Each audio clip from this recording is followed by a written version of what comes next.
Jim Alcoholic. I am so grateful to be here, and I'm right where I should be. This is right where God wants me to be, doing what I need to do to maintain my spiritual condition. My sobriety date is July the 25th, 1971. I've been here a long time. I've been continuously sober. I've saw the good, the bad, the ugly, and there's 160 something people in this Hollywood Squares in this presentation.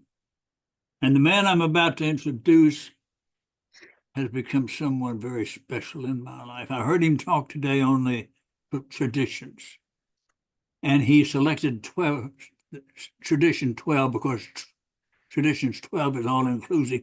And then he did an amazing, stunning job of covering all 12 traditions.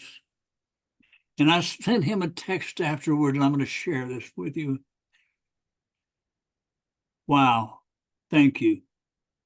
I am convinced that you are one of God's angels assigned to interact with this recovery fellowship while flying close to the ground. If God can give a voice and words to a donkey, he can provide an angel with a mandate to deliver what needs to be said when it needs to be said to an ear that desperately needs to hear it. If one should check your ID, it would probably say, Angel, first class. I love you, brother. You're going to hear the very best of Alcoholics Anonymous has tonight. I give you Bill Swan. Thank you, Jim. My name is Bill Swan, and I'm an alcoholic. I'm glad he didn't give me anything to live up to. If you came to hear Kurt tonight, don't all leave at once because I get very self-conscious. But if you can stick around, you'll be much more pleased when you hear Kurt. He's the 11th step. It was read at the beginning of the meeting, and I'm reminded that the steps that we read at any meeting or we see up on the window shades in the room, they are a description of the action taken. And it's interesting when we get into the big book, it says we could be vague about this matter of prayer and meditation, but we're going to make some definite and valuable suggestions. And I was thinking about this today. I was reading when we retire at night, and it finally dawned on me that there's more significance to the nightly review than I thought. At first, I thought it was asking me if, and it may be, if I had missed anything throughout the day in step 10. But then I realized as I continue to read it, that it may be asking me to revisit what I had to take care of in step 10. Because if I'm making more amends throughout the day on Tuesday than I was on Saturday, I'm going in the wrong direction, and I need to pay attention to what's going on inside of me. My experience has been, if I do not do my nightly review, if I miss it for a day, I might not suffer. But a couple days, and all of a sudden, my morning connection, when I invite God into my mind to direct my thinking, all of a sudden I find out I don't do that. And then what happens is, instead of continuing to watch for in step 10, my selfishness, dishonesty, resentment, and fear, I'm very observant of it in your life. And I'm in trouble. What I realize is I've gotten back on the throne. Alice asked, and it's interesting, she asked something to be read, and I'm a big book guy. I love the book Alcoholics Anonymous. I believe it's the precise instructions on how the first 100 recovered. And I picked the paragraph that talks about prayer meditation out of the 12 and 12. I picked the prayer meditation and self-examination. There's a direct linkage, and if they're practiced independently, they produce great results. My favorite line says, but when interwoven logically together, they produce an unshakable foundation for life. And occasionally, and this is what I love, occasionally we are granted a glimpse of the ultimate reality, which is God's kingdom. Wow.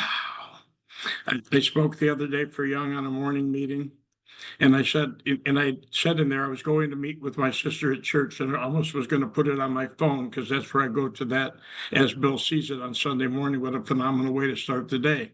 And I said I wasn't going to church as if I was going there as if God was going to be there unless I brought him with me. but I was going to support my sister because that's where she finds her solace and comfort. And for a while, I was against the church once I had found out that the kingdom was within rather than without. And I decided, you know what, how can I fight them? They didn't do anything wrong. Maybe it was my perception. But I went to support her, and I'm so glad I did because the message was almost the same. And he was talking about the generosity of God. A week ago, he talked about the mercy of God, and he said, sometimes we've been given a misrepresentation of God, that God has more mercy than he would ever have wrath, and that he wants to bestow it. And then he described mercy. It was interesting. He said, it's granting forgiveness when I'm in a position to hurt or harm someone who deserves it. And that's what God does. He grants us perpetual forgiveness. I didn't always know that, but that was brought about by the way that I lived. And then this Sunday, he talked about the glory of God. Unfortunately, Moses did not have the 12 steps. So when he wanted to see an ultimate reality, God said, you can't handle that glory. And he didn't get to see it. And we come to Alcoholics Anonymous, and occasionally we can have a glimpse of that ultimate reality. I so appreciate Aldous considering me, Kurt referring me. He sent me a text and said he referred me. I've talked to Aldous on several occasions over the last year and a half, but on two the specific that I needed to talk, and I was led to her. I don't know why I had her number the first time. I was going through a lawsuit. The next day was mediation, and I was kind of afraid because of what they were going to do to me. And she informed me no one was doing anything to me, that what has been going on has been being done for me. I never knew that kind of thinking. And then, of course, for those who don't know, my mom passed away 38 days ago. And the day or two after, during these arrangements, what had happened is, 5 days later, we had the going away party, I want to call it. We had a going away party for my mom.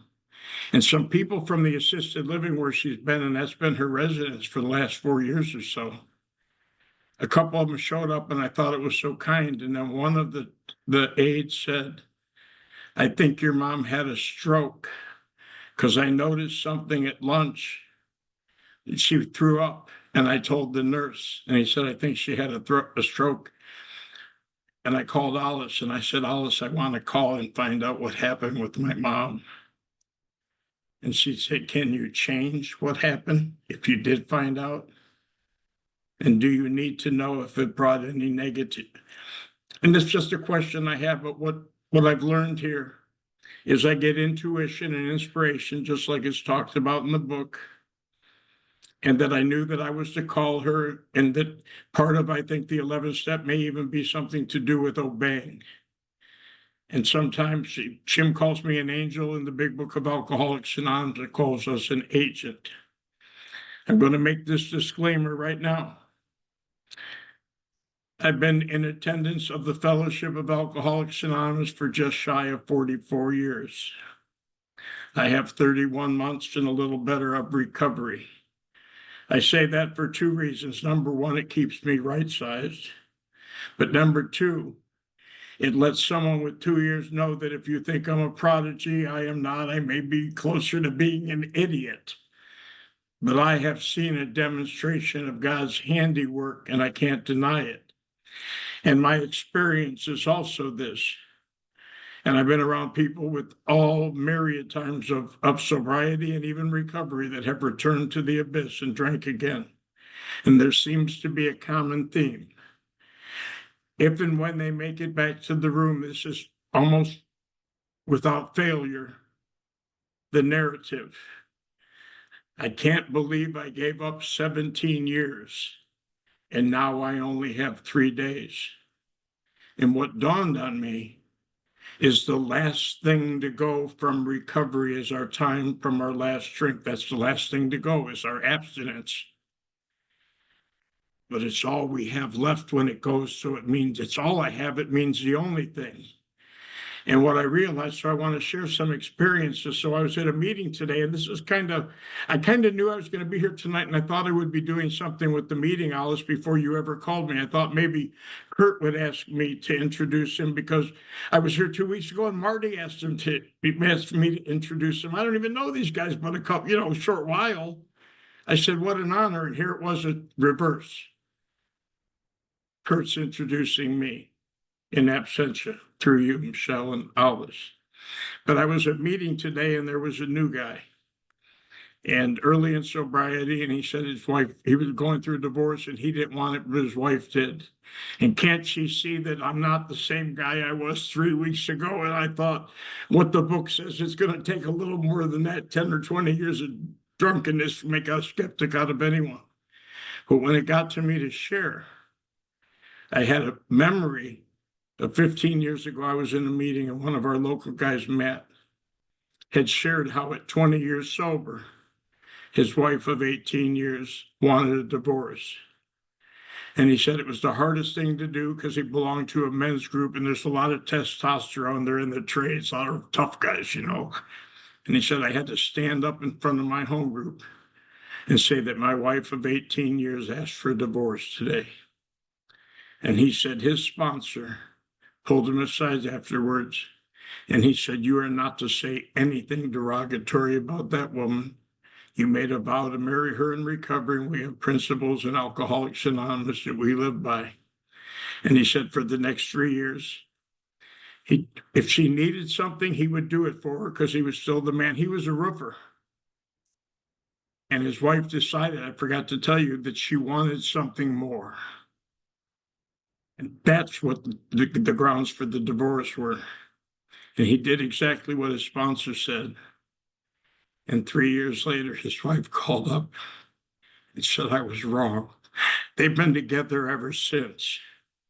Something's happening here in Alcoholics Anonymous. And if I follow the dictates of a higher power and the direction of a sponsor, I will get those kind of results. And I told him today, those that have ears, let them hear. And what dawned on me is I've been running around thinking, oh my God, yes, I've been standing in the river for 40 years dying of thirst. But what I didn't realize and what became crystal clear today, and I don't know why it came today, and it never came any other day other than maybe I was supposed to share this tonight. The master gardener has been planting seeds in me for 40 years. And when I finally got in his presence, they blossomed. I have entered that realm that they talk about in step 10, the world of the spirit. And I love how it says our next function is to grow in understanding and effectiveness. I believe the understanding is of that realm. The effectiveness is in this one.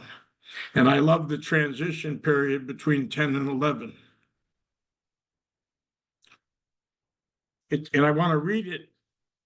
I don't want you to think I know it by heart, and I don't want to make a mistake. This is being taped. You got to be perfect at this meeting, Alice. So it tells us that much has already been said, and it talks about it. The second step, we start to begin in this sense of this inspiration and God flowing into us. Much has already been said about receiving strength, inspiration, and direction from Him who has all knowledge and power. If we have carefully followed directions, we have begun to sense the flow of His Spirit into us. To some extent, we have become God conscious. We have begun to develop this vital sixth sense. I never thought about that, but I've been operating in this realm with 5 senses: sight, touch, taste, sound, smelling. There's a vital sixth sense that sustains me. And it says we must go further. And I think what they're talking about is I go further into the world of the spirit. There's no end, but I go further into that world. I remember being in Jacksonville, Florida. The supplement to the Jacksonville Times came out on a Sunday afternoon that they had discovered the smartest person in the world lived in Jacksonville. I figured they were talking about me, so I went and bought 4 newspapers. I wanted to send them back to Ohio to my family and friends. And they weren't talking about me, obviously. They were talking about a 14 or 15-year-old little boy that lived in Orange Park. And his IQ was so high, the article read, that they didn't have a calibration to test it. He was working on a solution for a cancer that they hadn't named yet. And he was at a doctorate level. And so they thought that there must be something genetic, and they wanted to find out what it was. And when news of this got on the press, the reporters went to the house to find out. And sure enough, the father was either a physicist and the mother was a doctor of something, medicine, or vice versa. But they were very intelligent, so they suspected they were right. And they were interviewing and asking questions. And one of the reporters went to the 15-year-old kid and said to him, "What do you attribute your brilliance to?" He said, "It's real simple." He said, "At night when my mom and dad go to sleep, I sit at God's feet and he shares his thoughts with me." And the reporter said, "What does he look like?" And he said, "I don't know. I don't look, I listen." And I remember saying to myself, how come God never shares his thoughts with me? He's been sharing his thoughts with me for 64 years. What was inside of me was screaming so loud I couldn't hear him if he was standing in front of me. He's been sending me messengers all my life. The Fellowship of Alcoholics Anonymous has raised me. When Wendy read that Herbert Spencer quote at the end, I kind of changed it with the words you guys gave me and said this: "My closed-mindedness has kept me in everlasting agnosticism," because those are interchangeable terms. One is contempt prior to investigation, which means I got a closed mind, and ignorance. Agnosticism mean the same thing: ignorant of God, ignorant of anything other than what my mind tells me is the only thing. I was so blocked and discovered I never had a problem with step one. The only time I left your side is when I had to do a little time in jail because I violated my probation. Had I known that Alcoholics Anonymous graded our papers the way they do, I'd have probably gotten sober in the church, because if you drink there, they forgive you. In AA, they strip you of all your time. But as my good friend Jim says, there's no tenure here. There's no big shots. There's no small shots. You know the adage, it's one shot and we're all shot. Today, I have a relationship with this power that I never knew was available. It was theoretical. I always thought that step 3 would tell me who to believe in, where he would be on Sunday, what he would do with my life once I surrendered. He'd tell me what his will was. And I didn't realize that it had nothing to do with God. It had everything to do with the life run on self. And if I wasn't convinced that my way wouldn't work, there would be no reason for me to make a decision to quit running my life. Had nothing to do with God and everything to do with self-will. The only thing it said at the end is, guess what? If you agree to quit running your life, some pretty remarkable things might follow. Will follow. A guy said to me after 25 years of trying out for AA, he said, "You know why nothing remarkable ever happens in your life?" He said, "Because you've never sincerely taken the position. The position is one of acquiescing to the power." One of my old sponsors, I've had sponsors, I've had tremendous sponsors. I've had the best sponsors that you can get in AA. Do you know not one of them could relieve the obsession for me to drink when it came upon me? I was listening to Sheldon last night, and he said, we have nothing in Alcoholics Anonymous that deals with the phenomenon of craving. We do not eradicate, we have no steps. Nothing happens where the allergy will ever be eliminated. And I was thinking about it today. We don't have anything that eliminates the obsession. But what we do have is something that treats the spiritual malady that always tends to bring the obsession to life. I never knew that when I was uncomfortable enough in my skin and you look like a threat in the problem, that the only relief I would get was through a drink, because I can't get it from people that I'm afraid of. I can't get it from people that I resent. I used to think that what I thought about you, said about you, or felt about you said a lot about you. What I found out in step 4 is it said nothing about you. It showed me the condition of my heart. My pastor said, if you're looking for fault, put down the binocular and pick up the mirror. And what I also discovered, and this may be the greatest discovery, it came out of chapter 4, the one that prepares me for the rest, is if you're looking for God, put down the telescope and pick up a pen. I promise you, he'll be at the end of the felt. You'll find him all over that paper. Because what happened is everything that I had pushed inside of me, hoping would never see the light of day, that I was about to share with someone in step 5, was blocking. I believe that we all have spiritual, invisible, umbilical cords that connect to the divine. And what happened is I just filled it up with a bunch of filth, resentment, fear, harms done others, the stuff that we share in step 5, and become entirely ready in step 6 and beg in step 7 for God to take them away. Not because I necessarily want them taken away, but in step 4, I saw how much hurt I did to the people that love me. I was talking about it today. I'm like that character, or was like the character in The Green Mile, when John Coffey was showing Tom Hanks what that Billy did to those 2 little girls. He said he killed them with their love. He told one, if you open your mouth, I'll kill your sister. And he told the other the same thing. And out of love, they didn't say a word, and he mutilated them both. I killed people with their love. I take advantage of people's love, and I use it against them. That's not the way God wants me to live. I could never share that in a meeting. What would you think of me? I couldn't tell you that every relationship I ever entered into ended in a restraining order. I was never the one seeking restraint. It was always them.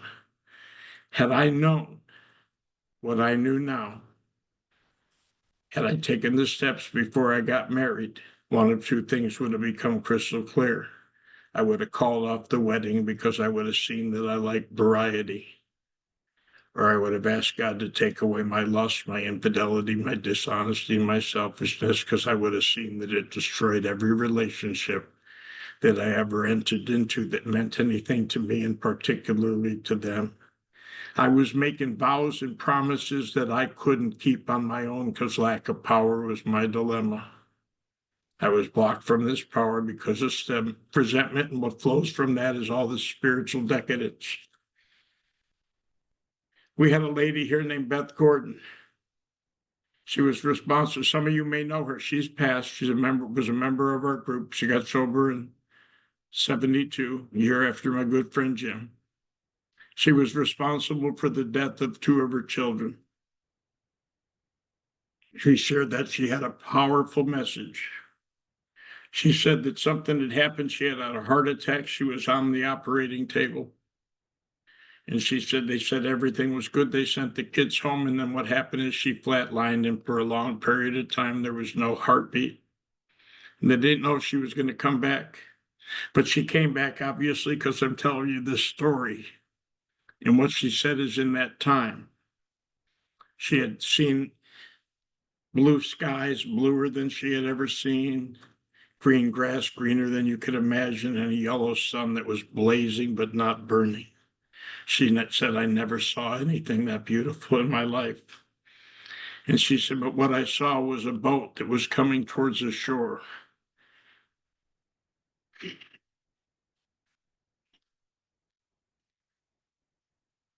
There was a man on that boat and 2 little children. And as the boat got closer, she recognized who the man and the 2 little children were. One was her husband, who had passed. He had stuck with her till the end. She described that he would go and visit the daughter that she couldn't take care of, that regressed back to a 1-year-old and was in assisted living till she died at 12. She said, I never went and saw her. I drank through that. The other one was stillborn because she told herself, it's okay. The drinking won't hurt anything. And she said the self-deceit, the delusion of alcoholism. But she said her husband came and wrapped her arms around him and said, Beth, you can't come yet. Your work's not done. But we're waiting for you, and we love you, and we'll be here when you get here. And here's what she said. There's forgiveness in Alcoholics Anonymous for the alcoholic. This is God's celebration. Thank God for AA. there's forgiveness here. All I have to do is, what do you guys say? Uncover, discover, whatever terms you guys used, and get rid of it. Share it with someone. You know, it dawned on me that my concept of God must be wrong. Because if God was who I thought he was, which means he'd be in my image and likeness, then I would never have to tell anyone in the fifth step. I'd go right to God. But I don't believe God keeps track of all that. I think we do, and we tell each other so that it lessens the pain, relieves the guilt, shame, and remorse. I truly believe that God is love. I gave the definition of love at a discussion meeting once early in sobriety, and I said, we love everything. If someone comes in and tells you they were a serial killer, we love you, keep coming back, you're the best of your past friends and all that. We use that word, and I said, do we really know what it means? And I went and I think I got a reliable source for the definition. And I went under 1 Corinthians. I'll just tell you, it wasn't Webster's, it was the Corinthian version of the dictionary. And it started giving the evidence, the fruits of love. That love was patient, love was kind, it was long suffering, it didn't envy, it didn't boast, it didn't delight in evil. I said, oh my God, I have none. I do all the opposite of what love is. No wonder I'm so blocked from this power. But I remember getting down to the 7th stanza, and this hit me like a ton of bricks. It says, love keeps no record of wrongs. When I did a 4th step, I realized that I had been keeping record of wrongs from what I thought everyone did to me. All the wrongs that I had did to others that were holding me back and blocking me from the sunlight. Keeping records of everything. And guess what? My 8th step list was a record of the things I needed to take care of. And in step 9, and I'm not done with step 9, I don't want to fool you, I caused a lot of damage, most of it in the fellowship of AA. I owe a lot of amends in the state of Florida. I'm in Ohio right now. When I was here, I got to spend the last 31 months with my mom, visiting her, and that's where she would want me. And now that she's passed on to her realm in the sky, I don't know if she's at an Al-Anon meeting, you know what I mean? She's just jumping for joy. I promise you, there were times my mom had more gratitude for Alcoholics Anonymous than I'll ever have. But guess what? I'm free. And in that, she gets to thank the creator who gave us Alcoholics Anonymous. In step 9, as I make amends and cross them off the list, eventually, if I'm willing and God allows it, there can be no record or any evidence. I believe the first 9 steps are designed to put this world the way it was before I got here, because I messed it up pretty good. 10, 11, and 12, I believe, allow me to make it a better place. I get to help others today. I got a lot of sponsees. I made this statement the other day. And I think I might have said I get lonely, and I don't think it was loneliness, because I don't get lonely. But sometimes I think I'd like a companion. You know, this is like Facebook, though. I see so many beautiful women on here. I get married 15 times a day in my mind. I still got, my imagination has been fired at last. But I said to myself this, I don't know if I'm willing to give up what I finally got. It talks about it in the book. My pick has finally struck gold. I'm not trying to hug the treasure to myself. I'm insisting on giving away the entire product. But relationships take time and effort. And God has groomed me and kept me alive so that I could come and share some of those stories. My God. It's only 8:36. How long do I talk for? I want to tell 2 more stories, Alice, which I believe just really 10 minutes, 15 minutes. Okay. John? Yeah, you got 10 minutes, Bill. I'll give you a 5-minute. You got it, John. So I got out of the Salvation Army, I want to say in 2002, it might have been 2001, but I ended up there drinking, so don't hold me to the year. But when I got out, I went to work and I met these customers. And for some reason, I was just moved with compassion, the love that they had for each other. And I started crying in front of my customer. And the guy asked me why I was crying. I said, because I just appreciate the love you two have for one another. And at that time, when I was doing good, I was sober, obviously. That's how I held a job. He said, Mr. Swan, you are a man of God. Would you come over to our house for Christmas dinner? I had nowhere to go. I said, absolutely. His name was Matthew Trevisano. And he had me over for dinner.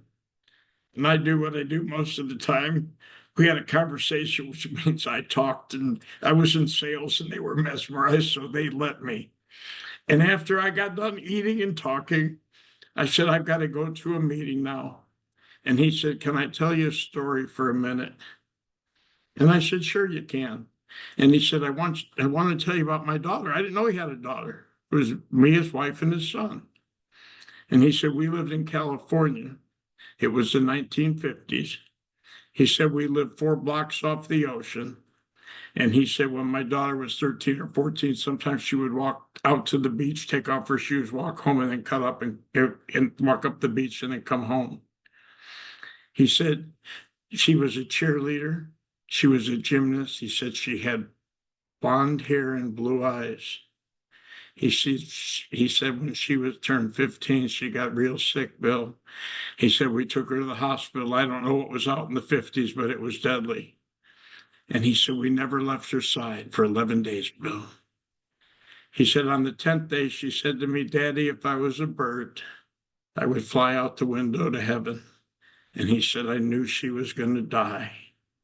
And he said, I brought the priest in for last rites. Do you think I did the right thing? What was I going to say? I said, of course you did, Trib. And he said, she died the next morning, and that was 1956. And then he said this, he said, but you should see her. He said, she's got blonde hair and blue eyes, and she's doing cartwheels. You should see her. And I thought to myself, she died 4 years before I was born. How could I see her? And then I got the message. That little girl was just as alive, maybe more so than I was at that moment. She was alive in his heart. The master said the kingdom is within. The reason I had no vision of that or any memories of that is because I had nothing but resentment, decadence, violating spiritual principles that lived inside of my heart. It was black. Alcoholics Anonymous, through these steps, has allowed me to clean it up. The last story I tell, I was 10 years old. This is the kind of kid I was. There was something wrong with me. I gave booze a bad name. Me and my brother were in a pinball tournament. He was a year younger than me. I had no dexterity, very clumsy, uncoordinated, so I was knocked out quickly. My brother ended up playing for first and second place. And in my heart, I wanted him to lose. He was my flesh and blood. But if he won, then I would be something less than him. That's the kind of sickness that I possessed before I ever drank, because fear dominated my life. Well, I want to let you know it in one stint in my sobriety. My nephew, my brother's only son, was wrestling and preparing to go to state. And I was a part of that experience. I had been estranged from my daughter for a long time. The judge had taken away my rights because of my behavior and alcoholism. But I was allowed to be in this life. And when we were down in the last match he had to win to go down to Columbus for state, it was 0-0 with 15 seconds left. My nephew escaped, and he got a point for that. And I was so excited. I went out onto the mat. The referee said, if you don't get his father off the mat, I'm taking that point away. The coach said, that ain't his father. That's Uncle Fester. He just got out of prison. You get him off the mat. Well, anyhow, he won, and we went to state, and I was a part of life at last. My previous sponsor before Ralph was Larry. If I'd make a phone call to Larry's house and say, how are you doing? He would say, as of right now, I'm doing this or this. I said, why do you always say as of right now, Larry? He said, because that's how I'm doing as of right now. He said, because we all have those phone calls or knocks on the door 5 minutes from right now that change our life. On May 17th, 7 years ago, I got one of those phone calls. My nephew laid brain dead on a gurney in the Cleveland Clinic, an overdose on fentanyl. And the reason that his brain was dead was not just because he suffocated from the loss of respiration, but because he fell on his back and fell asleep in his own vomit for 4 years, and the asphyxiation was taken in. It gets real then. it gets real when you go to the hospital and a lifeline's calling and they want to know what type of blood he has and how his organs. And my brother said, don't call here no more. Is there really one who has all power? The faith that I profess, the theoretical God, the spiritual life that was a theory, how can I draw on that? So I came to the Fellowship of Alcoholics Anonymous. Every day I asked for prayers. I had people all over the world praying for that little boy. After 17 days with no improvement, I broke down in front of my mom and cried. I said, I would deserve the pain that this is going to bring to my brother. He was a good kid. He's taken care of me all my life. I said, God, I'll trade places with that little boy. I've wasted my life. He's just started. Thank God for unanswered prayers. We have some people who stand on the word of God, a living word of God with the relationship with God. It wasn't prayers, but it was professions of God's word because it can't return void. And 8 days later, God restored that little nephew to life. He celebrated 7 years of recovery in Alcoholics Anonymous on May the 17th of this year. There's one who has all power. That one is God. May you find him now, because that's all that he lives is in the now. Thank you so much for saving my life all these years. I apologize for the disrespect and disdain I showed you, but you understood I was sick. And like the Master said on the cross, forgive them, Father, for they know not what they do. Isn't that where our four-step prayer came from? God save me from being angry. These are sick people. Thank you for my life. Service. Bill, thank you for a beautiful, beautiful lead. I want to encourage people to put their hands up, and as Teresa always says, let's get more out of Bill. Let's squeeze more out of Bill. Bill, I love that you talked about I am growing in understanding of the spirit world, and I'm growing in effectiveness of this world. I mean, I really just really appreciated your share. Lil, you are up, my friend. Come on in. Thank you. Thanks, Bill. That was fantastic. Here's my question for you. If you had more time, which story would you also tell? I don't know that there is any more story to tell. I mean, I've seen so much. That's just what came to mind. I've seen 40 years of miracles. And I said this once, Alice, I felt like I was standing outside of the fishbowl. I wanted to come into AA, sitting right, like I said, sitting there, but just there was something separating us. I didn't know that the door I was looking for was on the inside. So I don't know, come back, you'll hear another story. I told a bunch of stories Sunday. I don't want to repeat myself. Thank you. Thank you, Lil, for the question. I'm sorry. No, this is beautiful. Vera, you're up. Hi, Vera, grateful recovered alcoholic. Bill, thank you so much for your share. So powerful. Something that really stuck out that you said was spiritual invisible umbilical cord with a connection to the divine. It's just so powerful. I wanted to ask you, you had mentioned no one is doing anything to me. What is going on is being done into the tying that into the mercy that you were talking about at the beginning, and saying that it's forgiveness, being in the position to not hurt or harm someone when they actually deserve it, right? Can you tell me how you've gone about doing that in terms of, okay, nothing's being done to you, or no one is doing anything to you. What's going on is being done for me, because I'm just like, with that harm of wanting to do harm, right? But wanting to live a spiritual program. So like, what is it like? What am I supposed to learn? What is the answer? I guess I mean, that makes sense. Alice can probably explain that better, but here's where the example came from. I was left in a state by this guy that had taken care of me for 30 years. I had a sponsor that I treated like I treated everyone else in my life. He bent over back, he laid down his life for me, and he left me in a state. But he had a son And the guardian got involved because I let up on my duties because I couldn't take care of him drinking and doing my thing. And the DCF got involved. And what happened is he was estranged from his son because his son didn't do anything. He kind of left him alone, and I took care of him the last 4 years of his life to the best of my ability. But all of a sudden, I realized that he had a son. And although I could have fought for all the estate, what I did is I let go and let God and let his son have his rightful inheritance, regardless of how his dad felt, because his dad was coming down with dementia. And part of dementia is they get angry towards the people they love.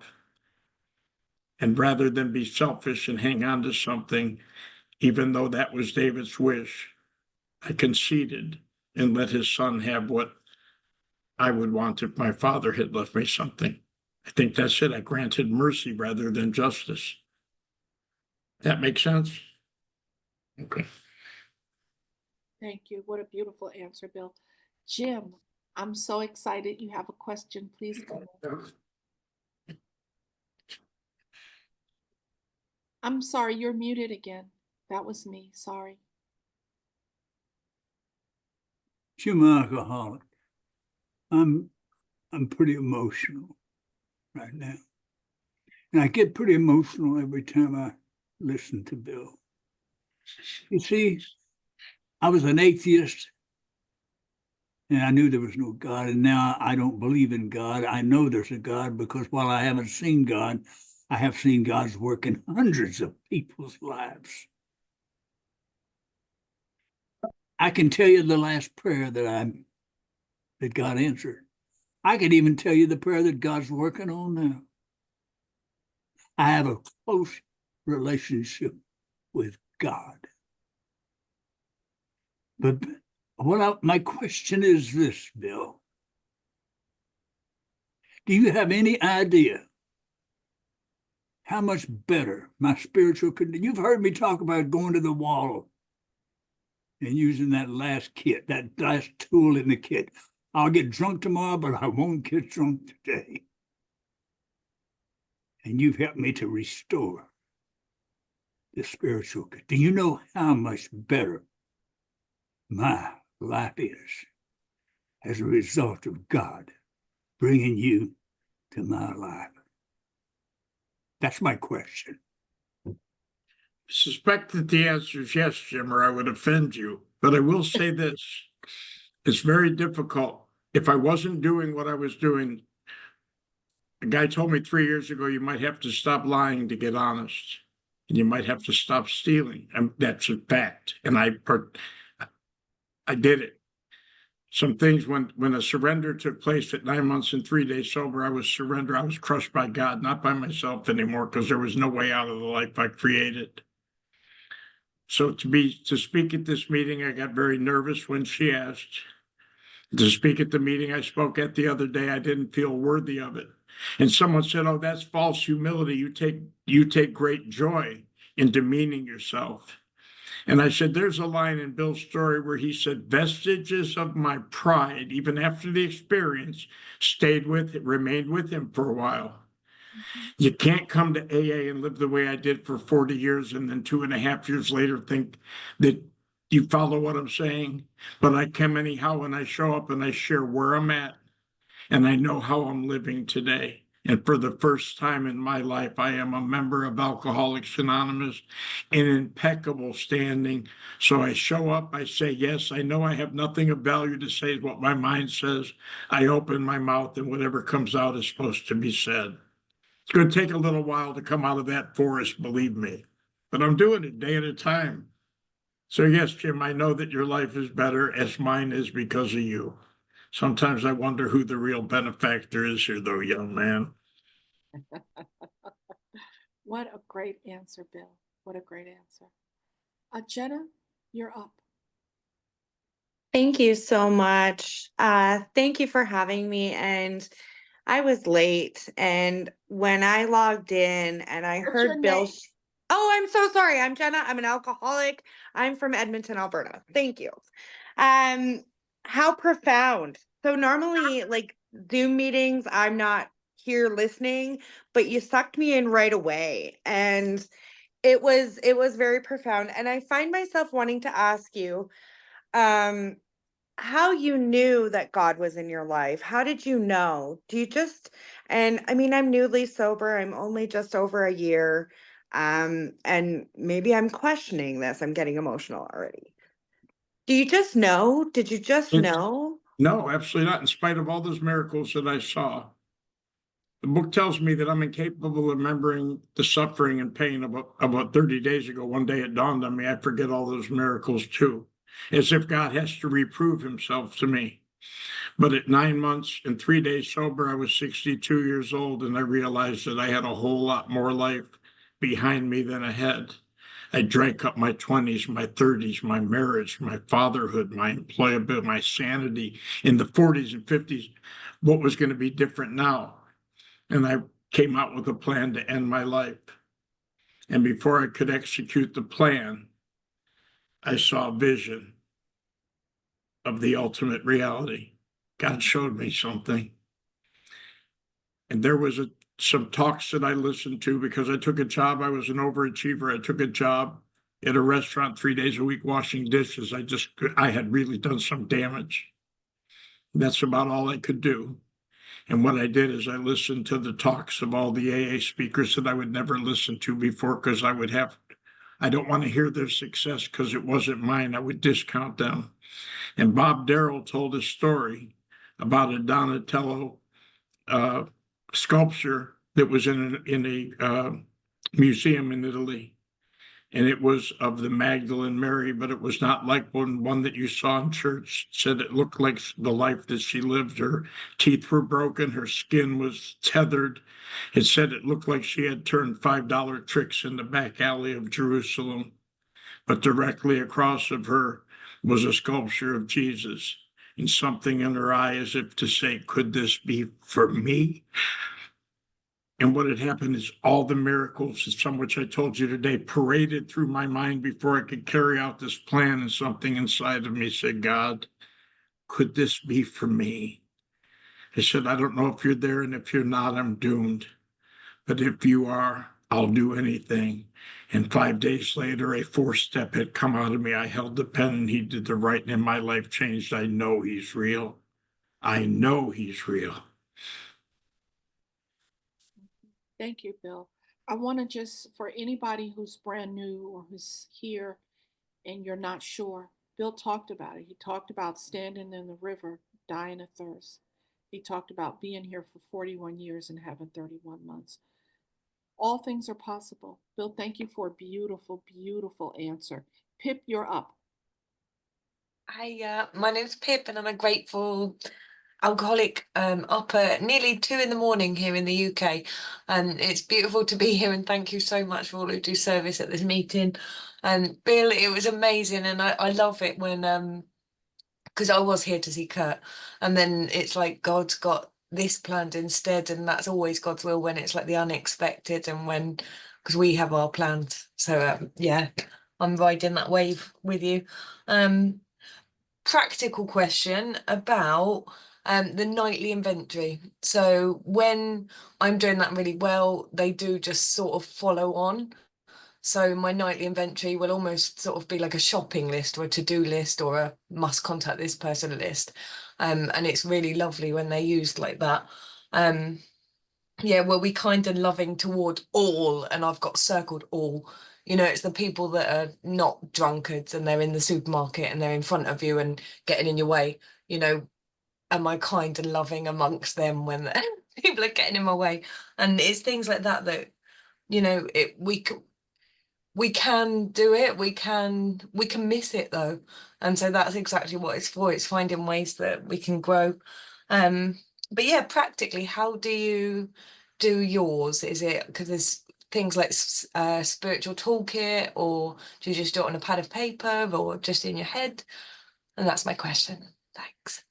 A lot of times I'll tell you, most of the time it's in my head. But like I said, God's constantly disclosing more. I never considered that it's important that I revisit the 10th step because it's asking me to review that. But there are times when I have to sit down and write when self gets in the way. because I can know that I get a knot in my gut and all of a sudden I start to think you're the problem, but I don't know where it happened. Where did the fear creep in? Because you're never the problem. You're just the opportunity for me to see in you what I can't see in myself. So I answered the questions. At first, I answered them all wrong and thought I was doing good. Said, were you selfish? I said, yeah. Were you resentful? Of course. I thought I was getting an A till I realized that was not the right answer. But there, believe me, what they say, a clear conscience makes a soft pillow. It's very rare. But the most important thing, Pip, and I forgot to mention it, but you asked a question that brought it up. The nightly review stops me from carrying today into tomorrow. I had carried 60 years of yesterdays into today. There was no peace. And what happens if I did miss something in the 10th step? I can clean it up unless it's too late and I take care of it in the morning, but it's real simple. And if not, what happens is it starts to block me again and I lose all touch with that. Thank God for 10, 11, and 12. Without those, I'd be doomed. Thank you, Bill. Victor, we're out of time, but please jump on in with a quick question. And Bill, would you give a quick answer? What an order. I might be able to do it, but I'm a chatty Cathy type. Yeah, it's been illustrated to me to love oneself because God does not make mistakes. And so I hope and pray that here everyone in the room was, as I was, absolutely blessed and enthralled with every word that came out of your mouth because it was your truth. And do you love yourself today? But that's an unfair question. So leave it to God. I love you all, and that's it. Thank you. Right there. Okay, Bill, you have any last words before I turn it back to Michelle? Just thank you so much for giving me the opportunity. I love you, and I'm thrilled that you said And yes. thank you for being there for me. Yes, thank you too. Absolutely.